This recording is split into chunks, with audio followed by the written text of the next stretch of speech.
नमस्कार. मालिकेच्या आजच्या भागामध्ये आपल्याला पाहायला मिळणार आहे की इकडे जी आपली स्वीटी आहे ना, ती खूपच चिडलेली असते. तिला मकरंदचं जे वागणं आहे ते पटत नसतं. आईबाबांशी मकरंद ज्या पद्धतीनं वागतोय ती गोष्ट मात्र स्वीटीला अजिबात आवडलेली नसते. त्यामुळं स्वीटीची मात्र खूपच चिडचिड होत असते.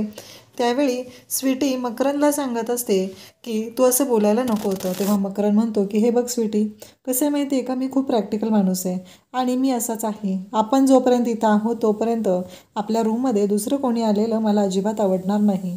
मी आपली रूम कोणाबरोबरही शेअर नाही करू शकत, असं तो सांगत असतो. तेव्हा स्वीटी म्हणत असते पण मी. तेव्हा मकरंद म्हणतो की तुझा प्रश्न वेगळा आहे, तू माझी लाईफ पार्टनर आहे. माझे माझे डिसिजन वेगळे आहेत, माझे विचार वेगळे आहेत, मी असाच आहे. मी त्यांना ते स्पष्ट सांगितलेलं आहे. त्यांना जर तसा प्रॉब्लेम वाटत असेल तर त्यांनी ते माझ्याशी बोलावं.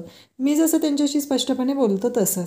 कारण इकडे मकरंदचं असं म्हणणं असतं की काहीही झालं तरीही मला ही गोष्ट अजिबात आवडत नाही. त्यांचं जे वागणं आहे ते पटत नाही. कारण माझी माझी पर्सनल स्पेस आहे आणि ती मला हवी आहे. त्यामुळं मी हे सहन नाही करू शकत, असं मकरंदचं म्हणणं असतं. इकडे स्वीटी मात्र मकरंदला समजवण्याचा प्रयत्न करत असते, पण मकरंद ऐकण्याच्या मनस्थितीत नसतो.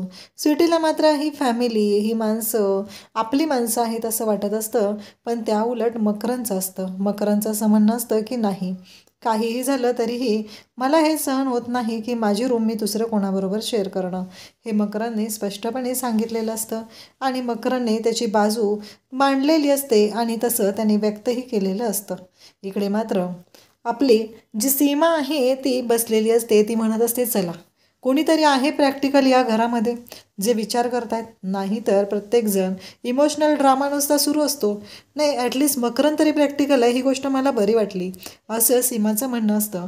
आणि ती समीरला सांगत असते. तर ती लॅपटॉपवरती काही साईट्स फ्लॅट्स बघत असते. तेव्हा समीर म्हणत असतो हे काय करतेस. तेव्हा ती म्हणते कसं आहे, नेत्रसुख तरी घ्यावं म्हटलं म्हणून बघत आहे, असं ती आडव्यातच समीरला बोलू लागते. समीर म्हणत असतो काय चाललंय तुझं नक्की, तुला नीट बोलायचंच नाही आहे का माझ्याशी. तेव्हा समीरला ती म्हणत असते की नाही, कसं आहे माहिती आहे का, तुला माहिती आहे का, माझे एक आजोबा होते आणि मग त्यांना ना प्रॉब्लेम होता. त्यांना ना म्हणजे काही खाल्लं की ॲसिडिटी व्हायची, त्यामुळं त्यांचं पथ्याचं जेवण आहे तेच त्यांना खावं लागायचं. मग तेव्हा ना आम्ही सगळ्यांनी विचार केलेला, तर त्यांनी त्याच्यावर एक छान असा उपाय शोधून काढला. त्यांनी ठरवलं की आपल्याला ॲसिडिटी होते ना काही खाल्लं की, मग सरळ त्यांनी ना खायचं बंद केलं. पण ते मात्र रेसिपीचे व्हिडिओज बघायला लागले आणि मग त्यांना जी रेसिपी हवी आहे, जी खावीशी वाटते त्याचे व्हिडिओ ते बघायचे आणि ते व्हिडिओ ते पाहत राहायचे आणि त्यांची इच्छा पूर्ण करायचे. आता मी पण तेच करते ना, कारण मला वाटतं की छान असं घर असावं, स्वतःचं असं असावं, पण ते होऊ शकत नाही. म्हणून मी तेच करते, मला वाटतंय ते मी करते, बाकी काही इश्यू नाही आहे ना, असं डायरेक्टली ती सांगत असते. समीरला मात्र ही गोष्ट पटत नसते. दुसऱ्या दिवशी सकाळी नाना वॉकला गेलेले असतात. मग नाना चालत चालत येत असतात. नाना आणि त्याचबरोबर यशवंत दोघंही येत असतात. नाना त्याचबरोबर यशवंत आलेले असतात आणि त्याचवेळी तिथं आलेली असते ती म्हणजे सीमा. सीमा आलेली असते. सीमा म्हणते काय झालं हो.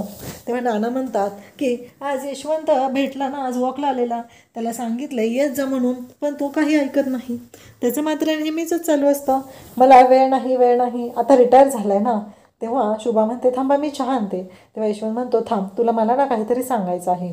असं म्हटल्यावर शुभा सांगते.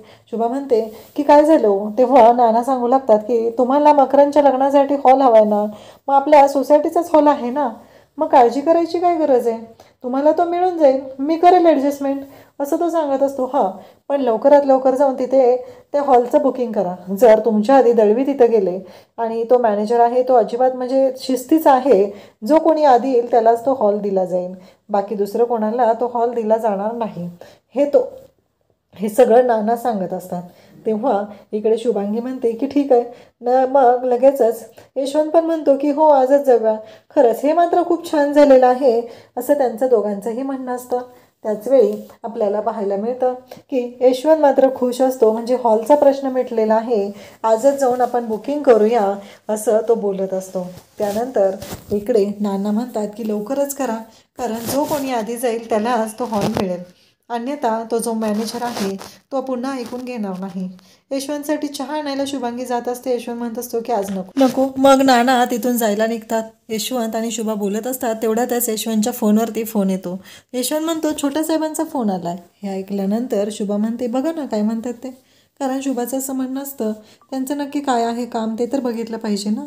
मग यशवंत फोन उचलतो. छोटे साहेब सांगू लागतात की तुम्ही जे प्रोजेक्टवरती काम करत होता त्यात थोडासा प्रॉब्लेम निर्माण झालेला आहे. हे ऐकल्यानंतर तिथे लगेचच शुभा असते. मग लगेच बोलायला सुरुवात करतो.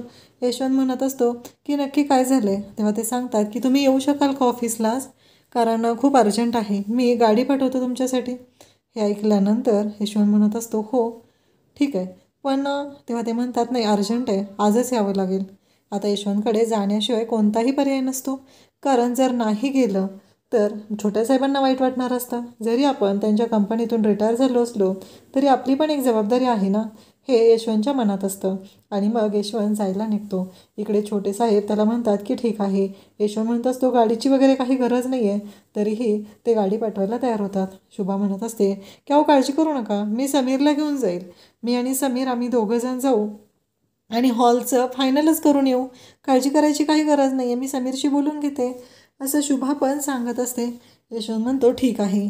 यशवंत आता जायला निघालेला असतो आणि छोट्या साहेबांनी त्याला काम सांगितलेलं असतं. ही गोष्ट त्याच्या डोक्यात असते. त्यामुळं आता जाण्याशिवाय काहीच पर्याय नसतो. त्यानंतर आपल्याला पाहायला मिळतं की यशवंत बिनधास्त होतो. कारण शुभाने जबाबदारी घेतलेली असते. शुभा तयार असते. शुभा म्हणत असते की मी जाते आणि करून येते. ही गोष्ट यशवंतलाही खूपच छान वाटत असते. त्यानंतर शुभा समीरकडे येते आणि समीरला आवरायला सांगत असते. पण शुभा आता आत आलेली असते. तिचं काम चालू असतं आणि त्याच वेळेस स्वीटी येते आणि स्वीटी शुभाला धडकते. शुभाने आरतीचं ताट आता खाली ठेवलेलं असतं आणि ती स्वीटीला विचारू लागते काय झालं. तेव्हा स्वीटी म्हणत असते नाही काही नाही. शुभा म्हणते काय लपवतेस का तू माझ्यापासून, दाखव बरं मला, असं शुभा स्वीटीला म्हणत असते. स्वीटी म्हणत असते नाही नाही काही नाही. आता स्वीटी खोटं बोलते. ही गोष्ट शुभाला पण चांगलीच लक्षात आलेली असते. शुभा म्हणत असते हे काय चाललं आहे, मला कळलं पाहिजे. आणि मग ती स्वीटीच्या मागे लागते. स्वीटी म्हणत असते नाही तसं नाही आहे, ते पुस्तक जे आहे ना मी सांगितलं होतं ना त्याला मागवायला, मग मकरनने मागवलेलं आहे. आणि मग शुभा म्हणते काय 21 दिवसात इंग्रजी शिकायचं. आणि शुभा तिला म्हणू लागते की चांगलं आहे चांगलं आहे, हे मराठी शिकायचं आहे तुला, 21 दिवसात मराठी शिका हे पुस्तकाचं नावच असतं. आणि मग स्वीटी म्हणत असते पण मला ना हे अवघड जातं आहे. आणि मग हे सगळे शब्द र हे कळत नाही आहेत असं स्वीटीचं म्हणणं असतं. शुभा म्हणते काळजी करू नको, मी आहे ना, मी शिकवेल ना तुला, काळजी करायची काहीच गरज नाही, असं शुभाचं म्हणणं असतं. आणि स्वीटी म्हणत असते खरंच. मग स्वीटी चेअर घेते. शुभाला म्हणते इथे बसा आणि मग तिला बसायला सांगते. आणि स्वीटी म्हणू लागते की आजपासून तुम्ही माझे गुरु आणि आपली मराठीची ट्युशन सुरू, हे सगळं चाललेलं असतं. मग शुभा म्हणत असते मला हिंदी येत नाही आहे ना. स्वीटी म्हणते आजपासून आपली मराठीची शिकवणी सुरू, असं ती बोलत असते आणि शुभाचे आशीर्वाद घेते. शुभाला मात्र खूप छान वाटत असतं. एवढी गुणी संस्कारी मुलगी आपल्या घरी आलेली आहे, एवढं आनंदाचं वातावरण आहे. पण सीमाच्या आत आणि आता ह्याच्यामध्ये स्वीटीमध्ये कम्पॅरिझन होणार असतं. कारण स्वीटी ही खूपच मनमिळावू असते, सगळ्यांना सांभाळून घेणारी असते. परंतु इकडे सीमा मात्र उलट असते. तिच्या डोक्यात दुसरं काही नसते, तिला फक्त पैसा पैसा पैसा आणि प्रॅक्टिकल राहणं हे तिच्यासाठी खूपच महत्त्वाचं असतं. तिचं म्हणणं असतं त्यानुसार माणसाने कसं प्रॅक्टिकल राहिलं पाहिजे, आयुष्यात प्रॅक्टिकल राहिलं पाहिजे, सगळीकडे प्रॅक्टिकल असलं पाहिजे, असं तिचं म्हणणं असतं. आणि त्याचबरोबर आपल्याला पाहायला मिळतं की शुभा म्हणू लागते की काळजी करू नकोस, सगळं व्यवस्थित होणार आहे, असं शुभा स्वीटीला समजावत असते. त्याचवेळी स्वीटी म्हणत असते पण आई, असं ती बोलायला सुरुवात करते. त्याचवेळी इकडे स्वीटीचं म्हणणं असतं की आई मला ना मराठी शिकायचं आहे. शुभा पण तिला मराठी शिकवायला तयार झालेली असते. परंतु स्वीटी शुभा यांचं जे बॉन्डिंग असतं ते खूपच छान असतं. मग शुभा इकडे समीरकडे येते. समीरला विचारू लागते. समीर म्हणतो की अगं आई मला ना थोडंसं जमणार नाही आहे गं.